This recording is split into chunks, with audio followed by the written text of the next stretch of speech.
começa a baixar um pouquinho, né? As luzes vão se apagando e tal. E a gente começa a ficar mais cansado, porque a concentração de adenosina ela aumenta muito ali numa região que a gente chama de prosencéfalo basal. E aquilo lá vai dar o start para o início do sono. Em paralelo, a melatonina já começou a ser produzida assim que o sol se põe. Então ela é um grande sinalizador neuro-hormonal de tudo que precisa acontecer no nosso corpo no período de escuro e o que vai acontecer no dia seguinte, né?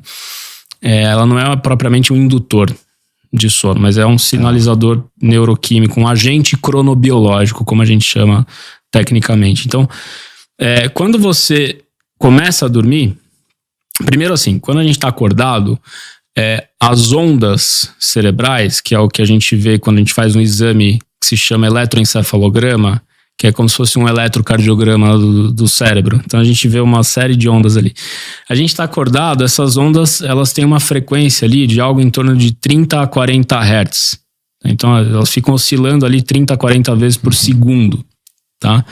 Então são ondas bem erráticas. Aí, conforme você fecha o olho, elas vão diminuindo de frequência, mas a amplitude ainda fica muito baixinha, a frequência ainda um pouco alta, e você vai entrar no sono não REM, tá? E esse sono, ele é dividido em 3 fases, e o que diferencia uma fase da outra é o estilo da onda ali que a gente vê no exame. Tá? Ele tem ainda uma característica bastante parecida com a vigília. O estágio 2, você já tem características de ondas ali muito específicas, né? Então, o que a gente chama na neurologia ali de complexos K, fusos do sono, isso é bem característico desse estágio 2 do sono não REM. E o estágio 3, que é o sono de ondas lentas, ou deep sleep, né? Que é o estágio 3 do sono não REM. E aí a brincadeira fica mais interessante, porque as ondas, elas têm ali uma frequência de 1 Hz, 2 Hz, 3 Hz, e todos os neurônios, principalmente aqui do córtex pré-frontal, eles estão disparando simultaneamente. Eles estão muito sincronizados, tá? Diferente da vigília, que você tem um monte de área ali, um caos, mas no estágio 3, que é esse sono de ondas lentas, tá. Se for produzir um som, seria isso, né? Tá tudo ali ao mesmo tempo e quando você vê no exame, parece a calçada de Copacabana, assim, é bem... São ondas lentas mesmo, né? E assim, a gente sabe que este sono, ele é fundamental para a consolidação de memórias que você viveu, né, no dia anterior. Ele é fundamental para o metabolismo de glicose, de gordura marrom, produção de GH, produção de hormônios tiroidianos. Talvez ele seja o melhor antihipertensivo que existe, porque durante o estágio 3 do sono não REM, a frequência respiratória, a frequência cardíaca, a pressão arterial, a saturação de oxihemoglobina, tá tudo bonitinho, tá lindo. É tudo que, assim, é o teu corpo no estado de maior tranquilidade. E para você acordar uma pessoa desse estágio 3, é difícil.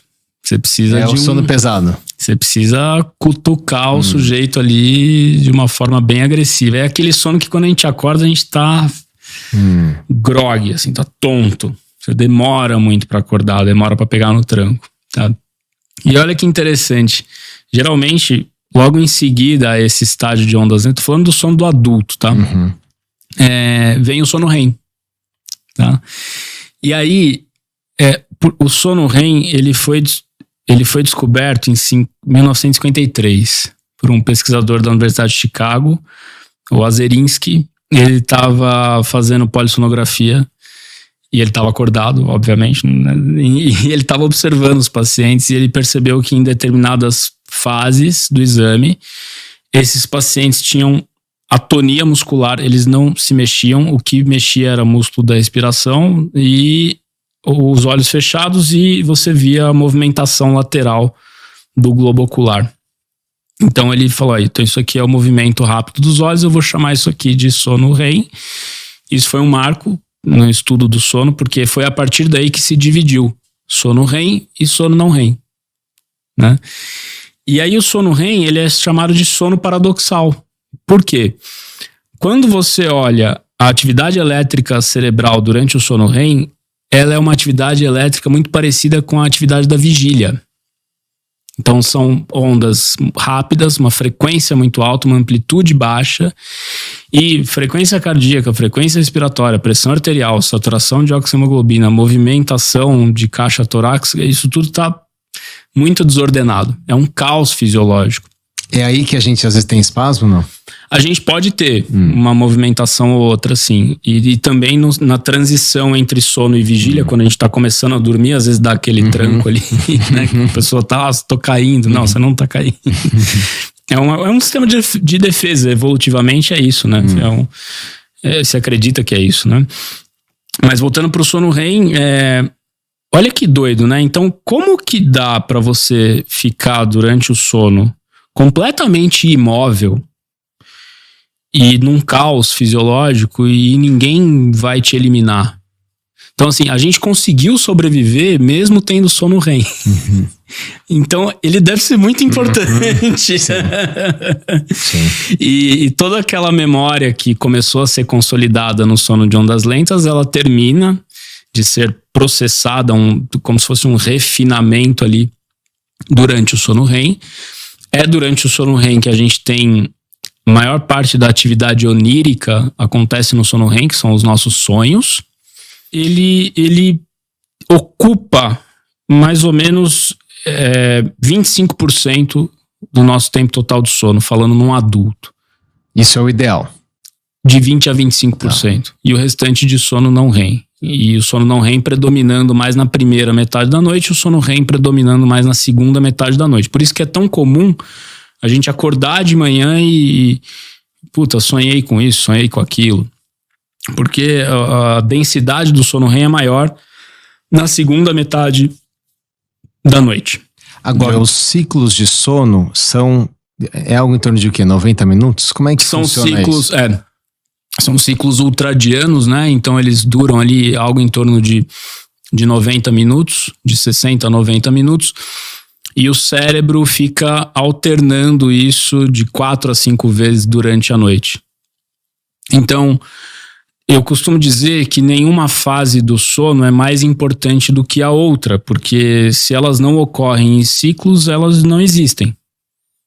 Tá? A segunda precisa, né? Precisa da primeira. Exato. Então, e o cérebro vai alternando, e chega um determinado momento que a melatonina começa a ficar muito baixa, o cortisol começa a aumentar, a incidência de luz aumenta, o teu limiar de despertar diminui bastante.